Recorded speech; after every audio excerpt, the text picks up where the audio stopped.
related activities to undermine Draw him on my painting. first I got you, bro. administration and our 2020 campaign.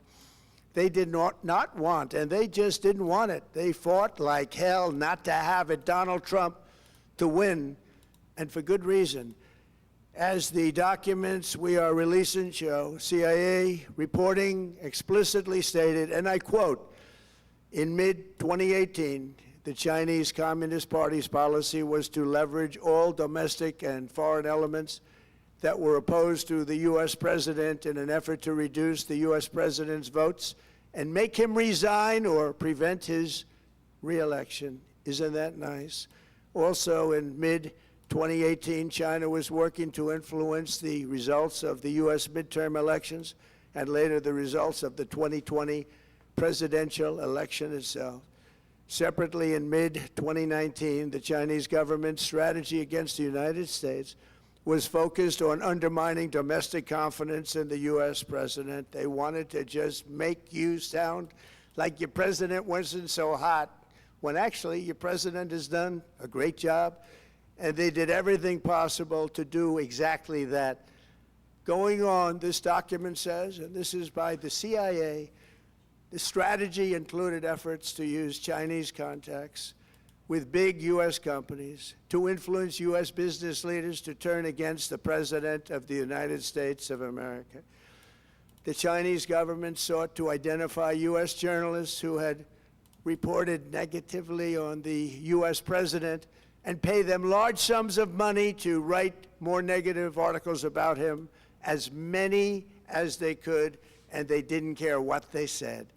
The Chinese government wanted U.S. president to lose the next election, and the reason they wanted me to lose is because they knew I was wise to them, charged them billions and billions of dollars worth of tariffs, and built the strongest military anywhere in the world. We have the strongest military anywhere in the world.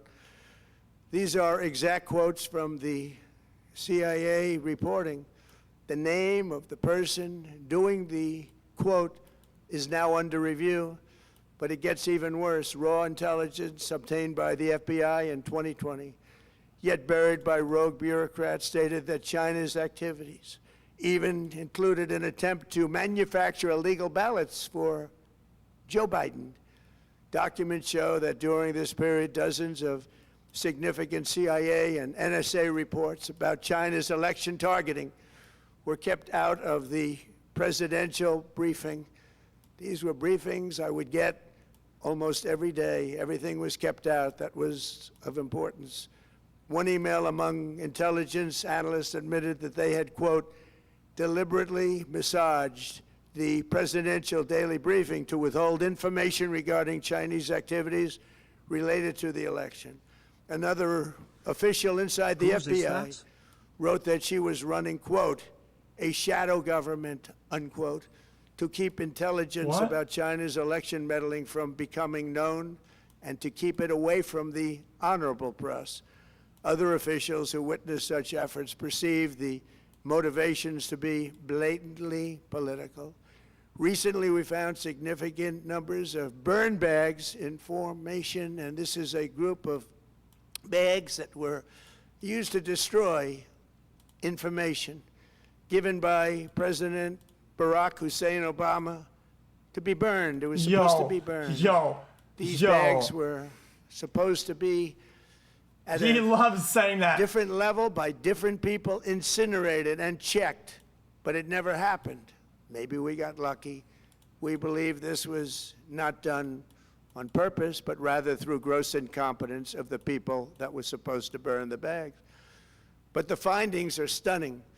Today, I'm asking the Office of the Director of National Intelligence, the Department of Justice, the FBI, and the CIA to investigate how and why such crucial information was hidden, to fire those involved in the cover-up, and to file criminal charges, if appropriate, against these people.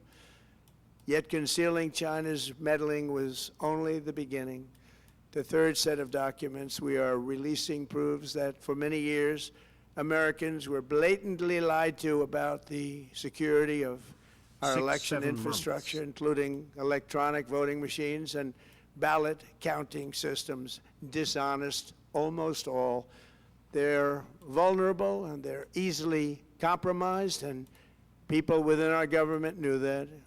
Tonight, we're publishing a series of previously classified U.S. intelligence community assessments and other reports proving that our government has long known these machines are extremely exposed to attack. As one assessment states, we judge that the United States adversaries, including at a minimum Russia, China, Iran, North Korea, as well as non-state groups, have the capability to compromise U.S. election infrastructure. That's unquote, but that's some statement, isn't it, made by supposedly great patriots of our country. The document goes on to further state that, quote, we assess that centralized election-related data repositories, such as voter registration databases, poll books, and other official election websites, are most vulnerable to exploitation, and adversaries could use this access to these systems to disrupt election processes within the United States of America. Tonight, we're releasing all of those findings, and spanning from January 2020 to June 2026. This is a cyber threat aimed at the very heart of our democracy. Many people have questioned whether it could actually be possible to electronically manipulate vote totals or change election results on these terrible machines. Today, we are releasing documents that show the CIA obtained reporting of a specific plot to do a big number in favor of the corrupt Maduro regime in Venezuela, and that's exactly what happened, conspiring to digitally rig their own country's elections in 2020, and that's what they did. This reporting included precise details about methods to regime develop to digitally alter vote totals in ways that could not be detected even with an audit, no matter how deep they went. This intelligence underscores why we must take urgent action to ensure that our own system can never, ever be hacked or compromised like it was in the past. The fourth set of documents reveals that even when significant evidence of fraud has been detected, it has been buried and covered up. Among the disclosures tonight are FBI files detailing evidence of alleged fraud by a large-scale voter registration operation in Michigan. In 2020, Michigan State Police raided a Democrat Get Out the Vote organization, corrupt group in Muskegon. And we're so concerned by what they found. They were just so concerned, they couldn't believe it, actually, that they contacted the FBI in Detroit. The documents state that some canvassers admitted to FBI agents that they signed voter registration forms in other people's names, submitted fraudulent registration for people who did not exist, and received gift cards tied to their number of applications that they produced. In other words, it was pay, play, and cheat. The FBI agents working on the case believe that crimes were committed, yet the Biden Department of Justice slow-walked the investigation and killed it.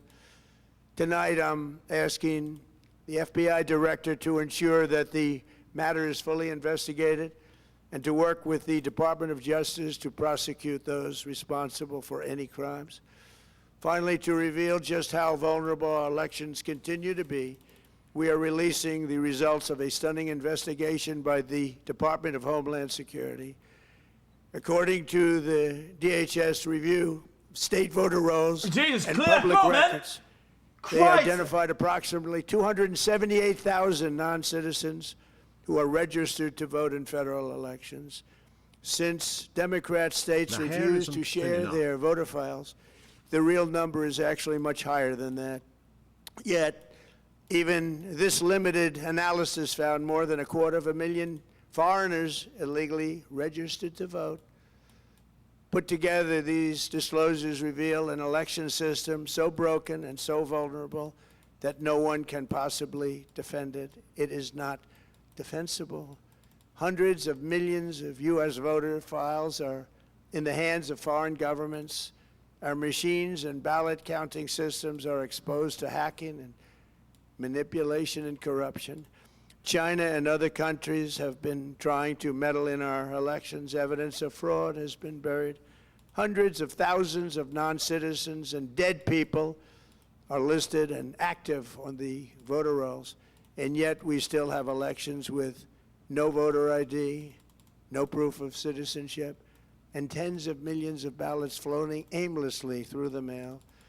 As one example of the insanity, California's recent election for mayor of LA and governor was held on June 2nd, a long time ago, but it was just completed a few days ago on July 10th. Think of that, much more than 1 month.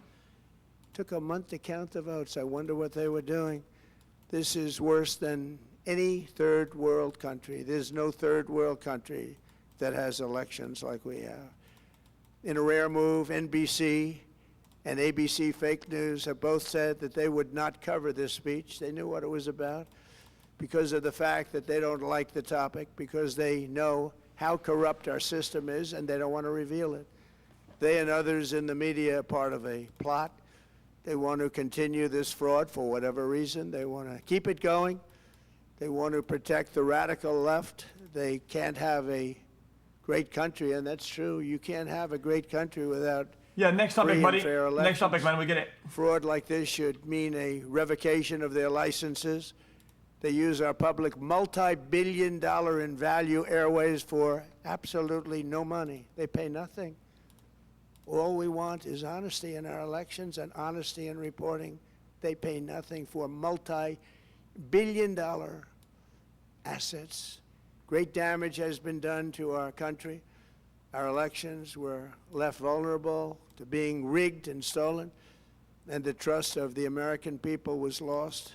This cannot be allowed to continue. Every American, whether you're a Republican, Democrat, Independent, or otherwise, should be able to agree that we deserve the most secure, honest, and fair election system anywhere in the world.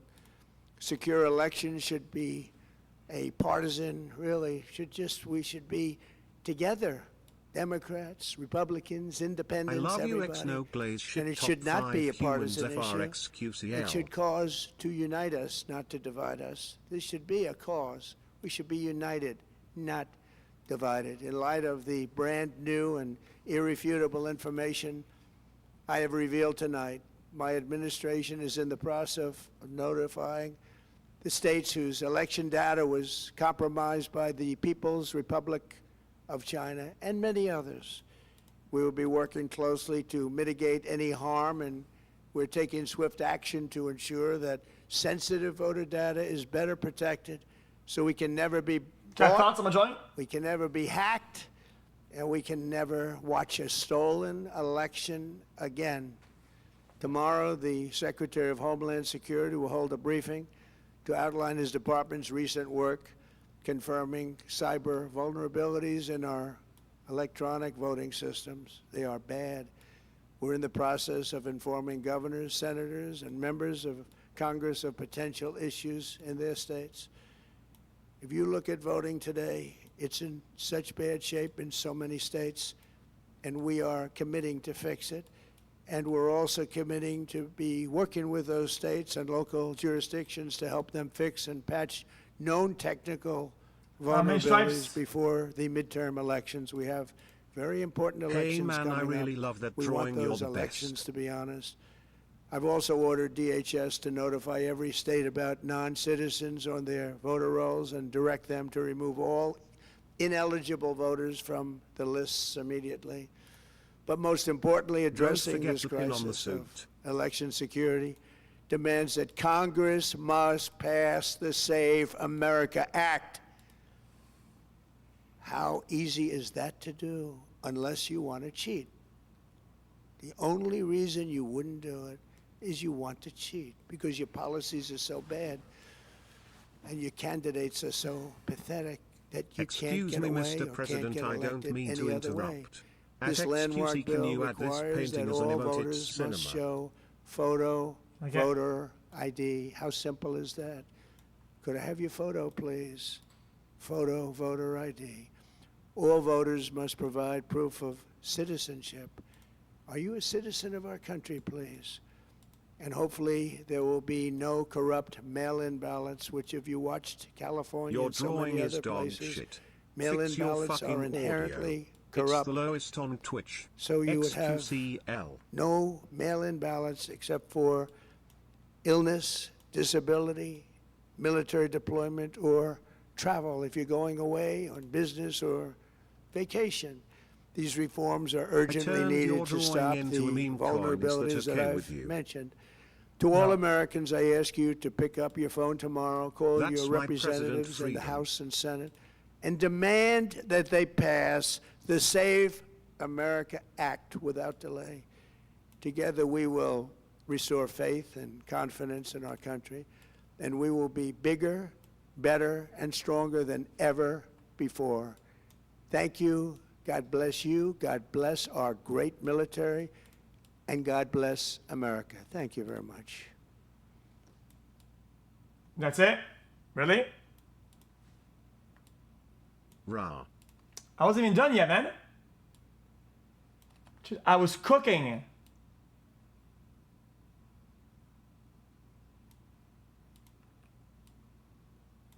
I was cooking, man. Whatever. I'm ready for games. You might be Canadian, but you sure are American. Oh well. I have some more break.